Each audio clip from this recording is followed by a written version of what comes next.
Hai, welcome back to my channelnya mahasiswa. Di video kali ini agak beda dibandingkan video-video lainnya yang biasanya berisi tutorial, terus udah itu tips-tips, juga kampus tour. Nah, di video kali ini aku lebih ke deep talk ya, kayak motivasi gitu. Udah lama soalnya nggak bikin video kayak gitu.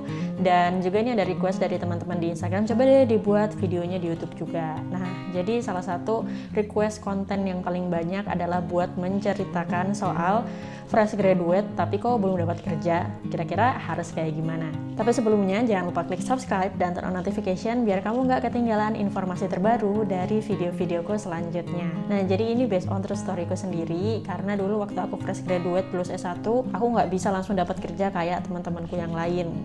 Karena itu dari berbagai pengalaman yang aku dapetin, akhirnya aku bisa buat konten ini. Nah, jadi di video kali ini aku bagi ke dalam dua hal, yaitu apa yang bisa kita kontrol dan apa yang nggak bisa kita kontrol. Karena ya dulu pas aku mengalaminya, aku berusaha buat mengontrol segalanya, which is that's not gonna work. Untuk apa sih yang bisa kita kontrol atau kita sering nyebutnya ikhtiarnya? Nah, jadi yang pertama adalah untuk fresh graduate, kamu harus tahu bahwa kalau misalnya kamu di kampus merasa aku tuh IPK-nya bagus, aktif di kampus, pengalaman organisasi banyak, pengalaman kepanitiaan, lomba internasional maupun nasional itu banyak banget, aku pasti mudah buat keterima kerja. Itu juga yang dulu aku kira, karena dulu aku merasa kayak prestasi nasional maupun internasional aku totalnya itu selama 4 tahun kuliah yaitu 60 prestasi. Dan ya nggak bisa dibilang sedikit juga ya. Terus udah itu gara-gara itu aku optimis. Jadi waktu itu aku nemu, habis lulus nih, aku nemu salah satu tulisan di Twitter, ini dosen yang nulis, Twitter atau Facebook. Jadi waktu itu dosennya bilang gini, saya tuh lebih suka mahasiswa yang lulusnya itu 4 tahun, tapi dia memperbanyak pengalamannya di luar akademik. Jadi kayak pengalaman organisasi, ikut lomba, event-event, seminar, dan lain-lain, dibandingkan mahasiswa yang IPK-nya tinggi, lulus 3,5 tahun, tapi ternyata CV-nya kosong. Dan waktu itu aku lulus 4 tahun dengan mengikuti saran dari dosen tersebut yang akhirnya aku lengkapi juga banyak pengalaman organisasi, kepanitiaan, lomba nasional dan internasional, sampai tadi yang aku bilang di CV-ku itu sampai ada 60 pengalaman lomba nasional dan internasional. Dan waktu itu aku mikir pasti dong bisa keterima kerja, soalnya teman-temanku yang pengalamannya nggak sebanyak itu bisa langsung keterima kerja bahkan sebelum wisuda. Dan ternyata tidak bisa keterima kerja juga. Jadi balik lagi apa yang harus dilakukan, bagian ikhtiar yang bisa kita kontrol yaitu yang pertama, coba mulai dari perusahaan yang kecil dulu. Dulu tuh aku mikir kayak coba aja deh aku daftar ke perusahaan yang gede. Aku sempat sampai wawancara tahap akhir di Danone untuk posisi manajemen trainee, tapi ternyata ya belum lolos. Waktu itu aku mikir kayak aku harus daftar di perusahaan-perusahaan gede. Nah, tapi ternyata nggak ada yang lolos juga. Jadi bagi teman-teman, kalau merasa secara prestasi aku oke, dari jurusanmu aja udah banyak nih yang prestasinya bagus, belum lagi dari jurusan lain, belum lagi dari kampus yang lain. Jadi coba aja deh, nggak usah merasa berkecil hati. Kalau aku baru fresh graduate, pengalaman kerja belum ada, coba aja mulai dari perusahaan kecil, that's okay. Yang kedua, kalau misalnya kamu sekarang masih kuliah, terutama kalau di semester awal nonton video ini, atau kalau nggak di semester akhir, atau kalau sudah lulus sekalipun dan sekarang masih jadi job seeker, saranku adalah cari link sebanyak-banyaknya. Semakin dini kamu nyari link, itu jauh lebih bagus dibandingkan ya agak terlambat, tapi nggak ada yang namanya terlambat sih. Kalau kamu sekarang di posisi apapun, cari link sebanyak-banyaknya. Karena aku merasa aku tuh keterima kerja bukan dari tempat kerja yang aku daftarin. Jadi aku nyoba daftar ke ratusan perusahaan, aku daftar via Jobstreet, aku daftar secara online, aku apply langsung, offline dan lain sebagainya, aku ikutin semua. Tapi ternyata nggak ada satupun yang keterima. Justru aku dapat kerjaan dari tempat yang nggak pernah aku daftarin dan lebih ke ditawarin, mau nggak kerja di sini. Jadi menurutku link itu sangat penting, karena aku dapat kerjanya lebih ke tawaran dari orang-orang yang kenal aku siapa. Yang ketiga, kalau kamu sudah mencoba 2 poin pertama tadi dan ternyata belum ada hasilnya, kamu mungkin bisa nyoba yang ketiga. Yang ketiga ini coba kamu freelance atau mungkin bisnis. Kalau misalnya bisnis tuh kesannya harus punya modal dulu, bisa coba bisnis jasa yang tanpa modal. Intinya seminimal mungkin ya. Dengan apa yang kamu punya sekarang, misalnya kamu punya HP dan punya laptop, apa yang bisa kamu jual skillmu, misalnya kamu punya kemampuan copywriting, atau mungkin kamu punya kemampuan digital marketing. Tapi kalau misalnya nggak sesuai dengan background pendidikan gimana? Menurutku bisa dicoba aja, karena siapa tahu rezeki kamu di situ. Ya mungkin harapannya kamu kerja pengen sesuai background, itu juga yang dulu aku pikirin, aku pengen kerja sesuai background, bayangin aja udah kuliah S1 4 tahun, masa kerjanya nggak sesuai sama backgroundnya. Tapi ternyata ya aku nggak dapat kerja yang sesuai dengan backgroundku sampai sekarang. Ya sekarang oke sih, dapat kerjaan yang sesuai background, yaitu jadi influencer di bidang food science. Tapi sebelum sampai ke situ tuh, aku pengalamannya adalah freelance ngajar, freelance translator, digital marketing, content creator, dan lain sebagainya yang sebenarnya nggak sesuai sama backgroundku sama sekali. Tapi ternyata jalannya harus lewat situ dulu sebelum dapat kerjaan yang sesuai dengan background pendidikanku yang S1 selama 4 tahun. Jadi kalau misalnya kamu ngerasa udah mencoba daftar kerja kemana-mana, siapa tahu mungkin rezekimu bukan kerja ikut orang, tapi mungkin freelance atau mungkin bisnis, kita kan nggak pernah tahu. Jadi coba aja dengan apa yang kamu punya. Yang kedua yaitu dari segi tawakal ya, kita nyebutnya. Kalau menurutku di sini adalah that we can control. Jadi dalam beberapa hal tadi kita bisa udah melakukan segala sesuatu yang sudah bisa kita kontrol, dan kemudian ternyata tetap nggak berhasil juga dari 3 poin yang udah aku sebutin tadi. Untuk poin-poinnya mungkin teman-teman bisa nambahin sendiri, atau teman-teman yang sudah berpengalaman nih mau nambahin bisa tulis di kolom komentar. Tapi ini 3 poin yang aku rangkum dari pengalamanku menjadi job seeker yang lumayan lama dulu pas habis lulus S1. Nah, kalau ketiga hal tersebut nggak berhasil juga, masih belum dapat kerja lah ya, tahap selanjutnya itu bagian we can control.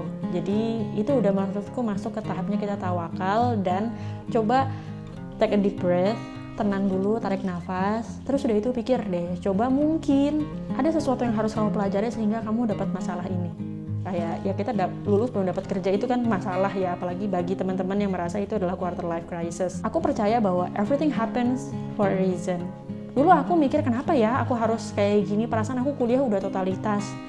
Maksudnya aku juga membagi waktu antara akademis, terus udah itu lomba-lomba, dan aku berusaha selama kuliah 4 tahun itu berusaha mempersiapkan segala sesuatunya biar nanti lulusnya itu gampang dapat kerja. Ternyata setelah segala sesuatu yang aku lakukan dan berusaha aku kontrol tadi, ternyata tidak membuahkan hasil juga. Aku berusaha buat tenang dulu dan mikir kenapa sih ini semua terjadi. Dan saat itu aku emang belum menemukan jawabannya. Dan jawabannya baru aku temui beberapa tahun kemudian. Salah satunya adalah lewat video ini. Kenapa? Karena kalau aku misalnya lulus S1 terus langsung dapat kerja misalnya, langsung wawancara di Danone terus langsung lolos, mungkin video ini nggak akan pernah ada. Kenapa? Karena aku pasti bilang, kalau kalian nggak dapat kerja paling kalian doang yang males. Kalau kalian habis lulus terus udah itu masih apply kemana-mana, nggak langsung dapat kerja sebelum wisuda misalnya, mungkin aku akan bilang ya kaliannya aja yang males. Tapi karena aku sudah berada di posisi itu, pernah berusaha semaksimal mungkin dan tetap nggak dapat kerja, akhirnya aku bisa buat video ini. Jadi di situ aku percaya bahwa mungkin aku harus dapat masalah ini biar aku lebih bijaksana kalau suatu hari aku ketemu sama orang lain, atau mungkin ada orang lain yang curhat dan mengalami masalah yang dulu pernah aku lewati dan aku udah punya pengalamannya nih, aku akan memberikan masukan dan saran yang lebih bijak dibandingkan kalau aku nggak pernah melewati hal tersebut.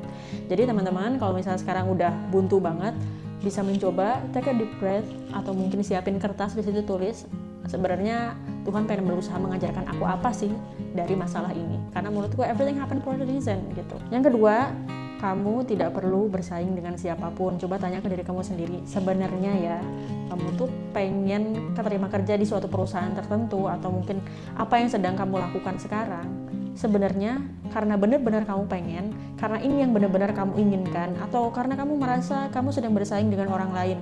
Mungkin kamu merasa lagi bersaing sama teman-teman kuliahmu yang udah lulus duluan, terus yang lancar-lancar aja alur hidupnya, yang langsung dapat kerja, yang bisa internship sebelum lulus, udah itu setelah internship ditawarin untuk langsung kerja di perusahaan gede. Mungkin kamu sedang bersaing dengan mereka.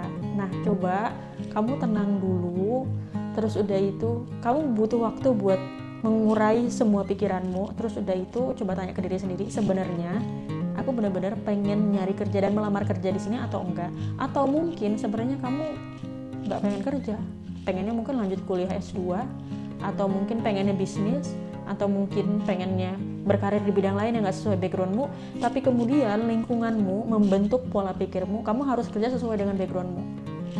Kan nggak pernah tahu. Kenapa aku bisa ngomong kayak gini? Karena dulu sejak sebelum lulus S1, yang ada di mindsetku adalah sejak SMA malah ya. Aku masih ingat banget waktu kelas 2 SMA aku pernah bilang ke diriku sendiri, aku minimal pendidikan S2. Itu aku masih SMA dan aku masih nggak tahu kayak S1 itu ngapain aja, berapa tahun, terus apa aja tantangannya. Waktu SMA aku udah ngomong ke diriku sendiri bahwa aku minimal pendidikan S2. Jadi lulus S1 nanti akan kuliah S2 dulu sebelum bekerja atau ngelakuin yang lain.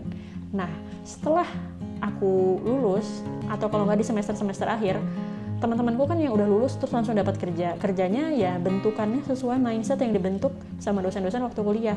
kalau lulusan dari jurusanku itu ya kalau nggak jadi dosen, kerjanya di industri, jadi peneliti, laboran, kayak gitu-gitu. Dan aku mikir bahwa itulah karir yang harusnya aku miliki. Dan aku lupa kalau aku pernah punya impian pengen kuliah S2. Jadi waktu kuliah S1 awal-awal sampai pertengahan aku tetap masih mikir aku lulus S1 mau langsung kuliah S2. Itu yang masih aku pikirin. Nah, tapi di akhir-akhir fokusku itu bergeser karena aku melihat orang lain. Waktu itu aku mikir ya udahlah yang realistis aja. Ya udahlah kerja aja. Meskipun sebenarnya aku nggak begitu yakin untuk kerja di industri karena sebenarnya aku nggak suka dengan kerja di industri. Aku lebih suka kerja di belakang layar. Tapi aku merasa ya udahlah kayaknya itu yang harus dilakukan bagi lulusan dari backgroundku. Jadi coba deh tanya ke diri kamu sendiri. Terus udah itu saranku nih ya, biar kamu nggak bingung, kamu cuma mikir terus ngomong sendiri, siapin kertas. Terus udah itu make your own timeline. Jadi bikin timelinemu sendiri, bikin list apa aja yang kamu pengen. Karena waktu pas aku daftar kerja kemana-mana gak keterima dan itu bikin aku overwhelmed, ngerasa malu ketemu orang dan lain sebagainya ya kayak orang lain udah sukses aku masih gini-gini aja. Nah karena udah berbulan-bulan mencari pekerjaan dan tidak ada satupun yang nerima, akhirnya aku ngerasa udah hampir 1 tahun gak mungkin aku nyari kerja terus. Habis itu aku duduk sejenak, habis itu aku lihat catatan-catatanku yang lama dan ternyata aku pernah bilang bahwa aku pengen kuliah S2. Akhirnya aku mikir coba aja deh aku kuliah S2, aku coba mendaftar. Dan ternyata dengan sekali daftar langsung keterima. Jadi mungkin nih kalau misalnya kamu punya kondisi yang sama sepertiku, kamu sebenarnya pengen kuliah S2 tapi ternyata kamu lupa sama impianmu. Mungkin kamu digagalkan ngelamar kerja karena itu bukan bagian dari alur hidupmu. Kamu harus kuliah S2. Selama kamu belum sadar kamu harus balik ke impian awalmu untuk kuliah S2, ya kamu daftar kerja kemanapun nggak bakal keterima. Jadi coba deh, siapa tahu kamu punya impian yang sebenarnya itu adalah alur hidup kamu. Jadi coba tanya ke diri kamu sendiri sebenarnya apa yang kamu mau, apa yang sebenarnya benar-benar panggilan hidup kamu. Karena ketika itu panggilan hidup kamu, rasanya jauh lebih mudah sih. Itu yang aku alami ya. Jadi ini semua based on pengalamanku pribadi. Kalau misalnya sesuai buat teman-teman, semoga bermanfaat dan bisa diaplikasikan poin-poinnya.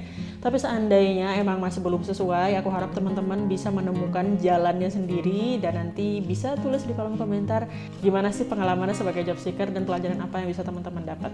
Oke, segitu aja. Terima kasih sudah menonton video ini sampai akhir. Kalau kamu punya pertanyaan lain bisa tanya di kolom komentar di bawah ini. Sampai jumpa di video selanjutnya. Terima kasih.